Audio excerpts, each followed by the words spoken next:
Most people are taught that the Second World War began in 1939, when Germany invaded Poland. In China, the war had already been raging for 2 years by then, and depending on how you counted, the fighting with Japan had actually started even earlier, in 1931. Over the next 14 years, China would suffer a death toll estimated between 15 and 20 million people, the second highest total of any nation in the entire war, exceeded only by the Soviet Union. It would tie down more than 1 million Japanese soldiers for the better part of a decade, soldiers Japan desperately needed on other fronts. And for years, it would fight almost entirely alone. This is the story of China's war, the one that started earlier, lasted longer, and remains, in the West, one of the least understood chapters of the Second World War. To understand China's war, you have to go back to September 1931, 8 years before Britain and France declared war on Germany. That month, officers of Japan's Kwantung Army staged an explosion on a section of Japanese-controlled railway near the Chinese city of Mukden, blamed it on Chinese saboteurs, and used it as pretext to invade and occupy the entire region of Manchuria in China's northeast. Within months, Japan had installed a puppet state there called Manchukuo, nominally ruled by Puyi, the last emperor of the fallen Qing dynasty, but in reality controlled entirely by the Japanese military. The League of Nations condemned the invasion. Japan's response was simply to walk out of the League altogether. In 1933, a clear signal that its expansion into China was not going to be negotiated away. For China, already fractured by warlordism and a brewing civil war between Chiang Kai-shek's nationalist government and Mao Zedong's communist forces, the loss of Manchuria was a national humiliation and a preview of exactly how much worse things were about to get. The full-scale war began, by most historians' reckoning, on the night of July 7, 1937, at a stone bridge outside Beijing known as the Marco Polo Bridge. Japanese troops conducting a nighttime training exercise near the bridge claimed one of their soldiers had gone missing and demanded to search the nearby Chinese-controlled town of Humping. When Chinese forces refused, shots were exchanged. The missing soldier, as it turned out, had simply wandered off and returned shortly afterward. But by then, the incident had already escalated into open combat. Within weeks, what began as a localized skirmish exploded into full-scale war. Japan poured troops into northern China. Beijing and the port city of Tianjin fell within a month. The Second Sino-Japanese War had begun, and it would not end until Japan's surrender, 8 brutal years later, in 1945.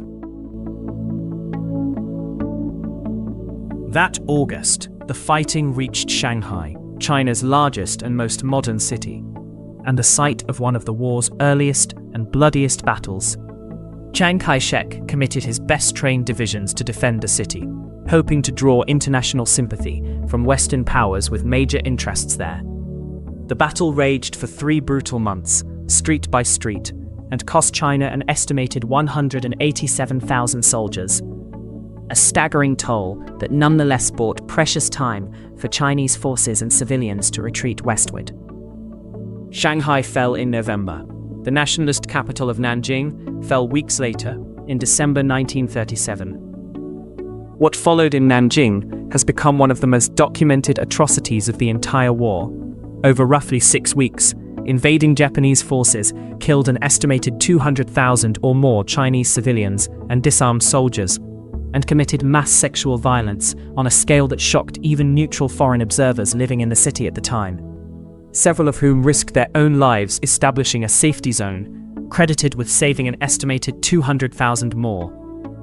The Nanjing massacre remains, to this day, a deeply painful point of historical memory between China and Japan. But the documentary record, including eyewitness accounts from neutral diplomats and missionaries, leaves little doubt about the scale of what happened there. With his capital lost, Chiang Kai-shek made a decision that would define China's entire strategy for the rest of the war: retreat, rebuild, and refuse to surrender, no matter how much territory it cost. The nationalist government relocated deep into China's mountainous interior, eventually settling in the city of Chongqing, which would serve as China's wartime capital for the remainder of the conflict, enduring, in the process, some of the most sustained aerial bombing campaigns of the entire war, as Japanese bombers targeted the city relentlessly for years.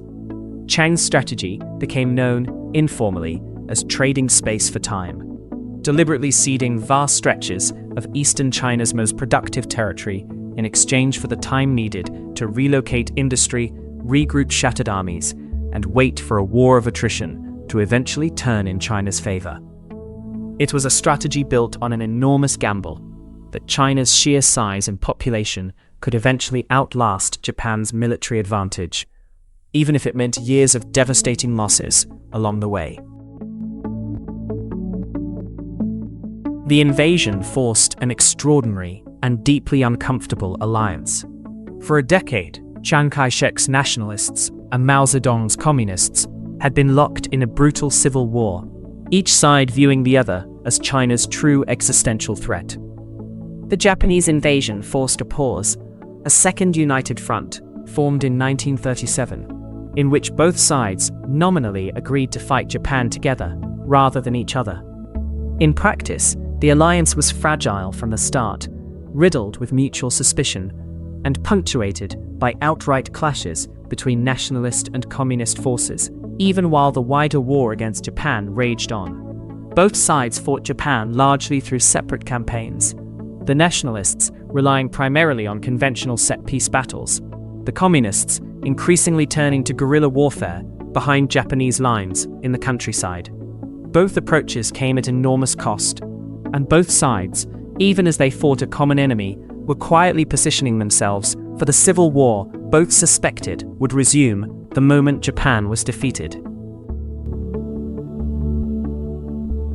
For more than 4 years, China fought Japan almost entirely alone, receiving only limited support from the Soviet Union and modest supplies from Western nations reluctant to provoke Japan directly. Everything changed on December 7, 1941, when Japan attacked Pearl Harbor and brought the United States directly into the war. Overnight, China's isolated, long-running conflict became formally absorbed into a global war.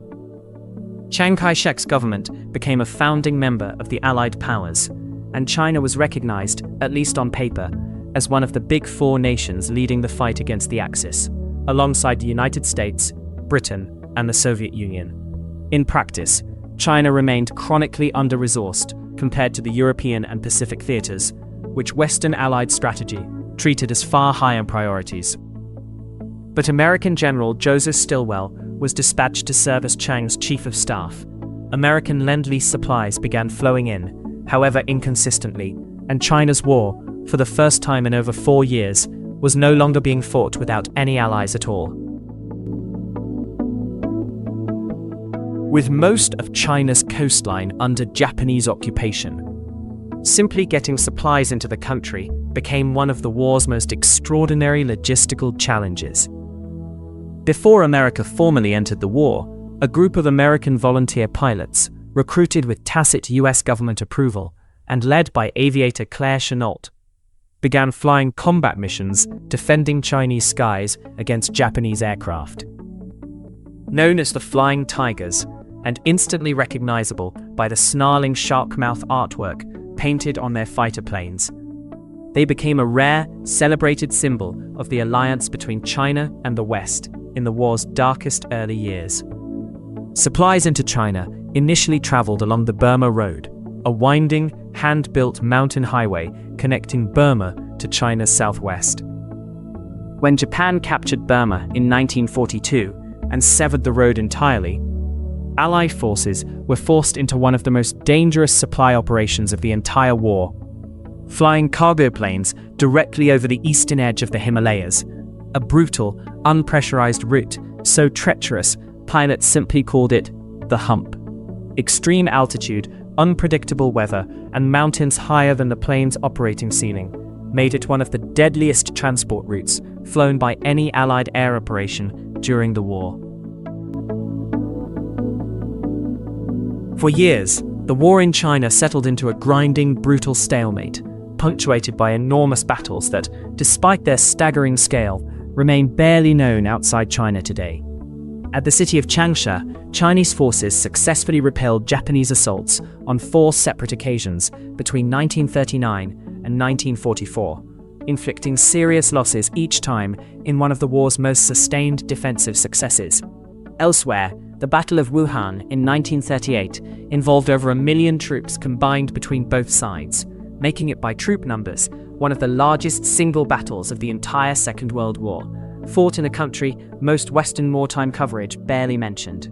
Behind the front lines, the human cost extended far beyond the battlefield.